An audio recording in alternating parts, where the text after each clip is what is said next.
1400 ವರ್ಷ ಜೀವಂತ ಇದ್ದಿದ್ದು ಹೇಗೆ? ಸಿಂಹ, ಚೋಳು, ಹಾವು, ಭಯಾನಕ ವಿಷಕಾರಿ ಪ್ರಾಣಿಗಳು ಇವರ ವಾಹನ ಮತ್ತು ಚಾಟಿಗಳಾಗಿದ್ದವು. ಇಲ್ಲಿ ಸರ್ವ ಧರ್ಮಗಳು ಸೇರುವುದು ಯಾಕೆ? ಈ ಬೆಣ್ಣೆ ಹಳ್ಳದ ಪವಾಡಗಳೇನು? ಇಲ್ಲಿಯ ಆಚಾರ ವಿಚಾರಗಳೇನು ಎಂಬುದನ್ನು ತಿಳಿಯೋಣ ಬನ್ನಿ. ನಮಸ್ಕಾರ ಬೆಂಕಂಡಿ. ನಾವು ಇವತ್ತು ಬಂದಿರೋದು ಧಾರವಾಡ ಜಿಲ್ಲೆಯ ನವಲಗುಂದ ತಾಲೂಕಿನ ಯಮನೂರಿನ ಚಾಂಗ್ ದೇವರಿಗೆ. ಭಾರತ ಎಂಬುದು ಒಂದು ದೇಶ ಅಷ್ಟೇ ಅಲ್ಲ, ಪವಾಡಗಳ ನಿಗೂಢ ರಹಸ್ಯಗಳು, ಅನಂತ ಶಕ್ತಿಗಳು ತವರೂರಾಗಿದೆ. ನಮ್ಮ ದೇಶದ ಮೂಲೆ ಮೂಲೆಯಲ್ಲೂ ಕೂಡ ಅದೆಷ್ಟೋ ದೈವಗಳ ಅದ್ಭುತ ಶಕ್ತಿಗಳು ಸೃಷ್ಟಿಸಿದ ಇತಿಹಾಸಗಳು ಇಲ್ಲಿ ಇವೆ. ಇವತ್ತು ನಾವು ಹೇಳಲು ಹೊರಟಿರುವ ದೇವರ ಬಗ್ಗೆ ಕೇಳಿದರೆ ನಿಜಕ್ಕೂ ನಿಮಗೂ ಕೂಡ ಅಚ್ಚರಿ ಎನಿಸಬಹುದು. ಇದು ಕೇವಲ ದೇವಸ್ಥಾನ, ದರ್ಗಾದ ಕಥೆಯಲ್ಲ. ಇಲ್ಲಿ 1400 ವರ್ಷಗಳ ಕಾಲ ಬದುಕಿ ಸಾಕ್ಷಾತ್ ಯಮನನ್ನೇ ಸೋಲಿಸಿ ಮೃತ್ಯುಂಜಯನಾದ ಒಬ್ಬ ಮಹಾನ್ ಯೋಗಿಯ ಬಗ್ಗೆ. ಹೆಬ್ಬುಲಿಯ ಮೇಲೆ ಸವಾರಿ ಮಾಡಿಕೊಂಡು, ಹಾವುಗಳನ್ನೇ ಚಾಟಿ ಮಾಡಿಕೊಂಡು, ಚೇಳುಗಳನ್ನು ಕಡಿವಾಣವಾಗಿ ಮಾಡಿಕೊಂಡು ಬದುಕಿದ ಮಹಾನ್ ಪವಾಡ ಪುರುಷ.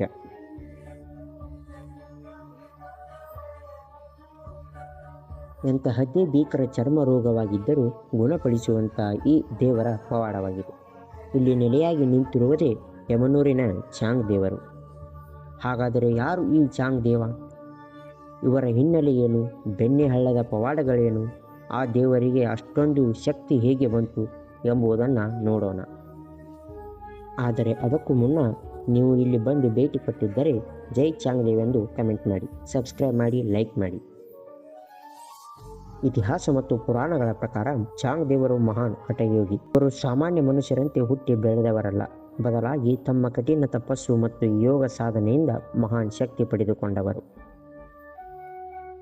1400 ವರ್ಷಗಳ ಕಾಲ ಬದುಕಿದ್ದರು ಎಂದರೆ ನೀವು ನಂಬ್ತೀರಾ? ಎಸ್, ನಂಬಲೇಬೇಕಾದ ಸಂಗತಿ.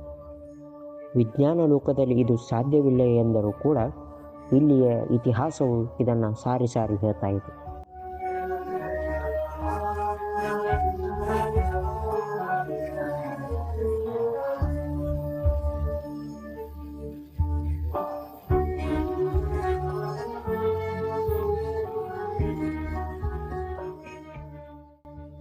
ದಂತಕಥೆಗಳ ಪ್ರಕಾರ ಚಾಂಗ್ ದೇವರು ತಮ್ಮ ತಪಸ್ಸಿನ ಬಲದಿಂದ ಸಾಕ್ಷಾತ್ ಯಮಧರ್ಮನನ್ನೇ ಸೋಲಿಸಿದ್ದರಂತೆ.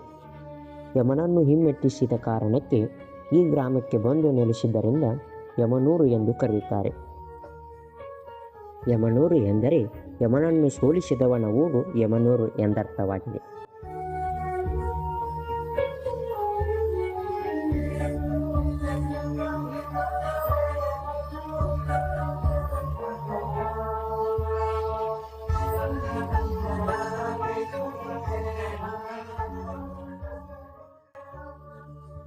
ಚಾಂಗ್ ದೇವರ ಪವಾಡಗಳನ್ನು ಕೇಳಿದರೆ ನೀವು ಕೂಡ ಶಾಕ್ ಆಗ್ತೀರಾ. ಕಾಡಿನ ರಾಜನಾದ ಹೆಬ್ಬುಲಿಯ ಮೇಲೆ ಇವರು ಸಂಚರಿಸ್ತಾ ಇದ್ದರು. ಆ ಹುಲಿಯನ್ನು ನಿಯಂತ್ರಿಸಲು ಇವರು ಬಳಸ್ತಾ ಇದ್ದಿದ್ದು ಸಾಮಾನ್ಯ ಹಗ್ಗವಲ್ಲ ಸ್ನೇಹಿತರೆ, ಬದಲಾಗಿ ಬದುಕುತ್ತಿರುವ ವಿಷಕಾರಿ ಹಾವು ಮತ್ತು ಚೇಳುಗಳು. ಇವು 3 ಚಾಂಗ್ ದೇವರ ಅದ್ಭುತ ಶಕ್ತಿಯಾಗಿತ್ತು.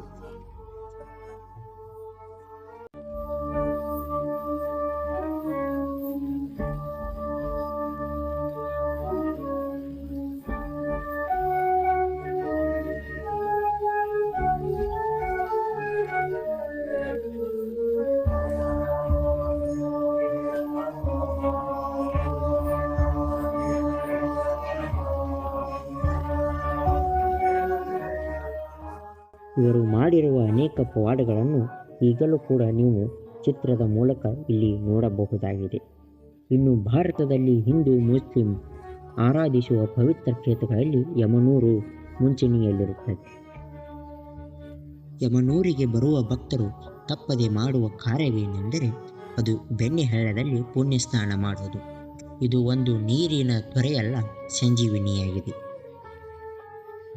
ಯಮನೂರಿನಿಂದ 1 ಮೈಲಿ ದೂರದಲ್ಲಿರುವ ಈ ಹಳ್ಳವು ಅದ್ಭುತವಾದ ಔಷಧಿ ಮತ್ತು ದೈವಿಕ ಶಕ್ತಿ ಇದೆ. ಎಷ್ಟೋ ವರ್ಷಗಳಿಂದ ವಾಸಿಯಾಗದ ಚರ್ಮ ರೋಗಗಳು ಇದ್ದರೆ ಇಲ್ಲಿ ಪುಣ್ಯ ಸ್ನಾನ ಮಾಡಿದರೆ ಸಾಕು ನಿವಾರಣೆಯಾಗುತ್ತವೆ ಎಂಬುದು ಇಲ್ಲಿಯ ಭಕ್ತರ ನಂಬಿಕೆಯಾಗಿದೆ.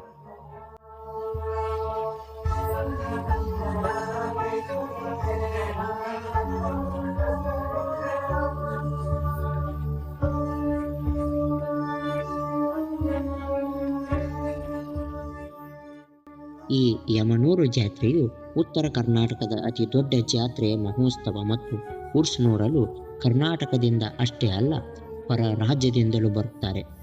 ಕೇರಳ, ಆಂಧ್ರ ಪ್ರದೇಶ, ಮಹಾರಾಷ್ಟ್ರ, ಗೋವಾ, ತೆಲಂಗಾಣ, ತಮಿಳುನಾಡಿನಿಂದಲೂ ಬರುತ್ತಿದ್ದಾರೆ.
ಹ್ಯಾಂಡಲ್ ಹಾಕೈತಿ ಕೈ ಎಲ್ಲ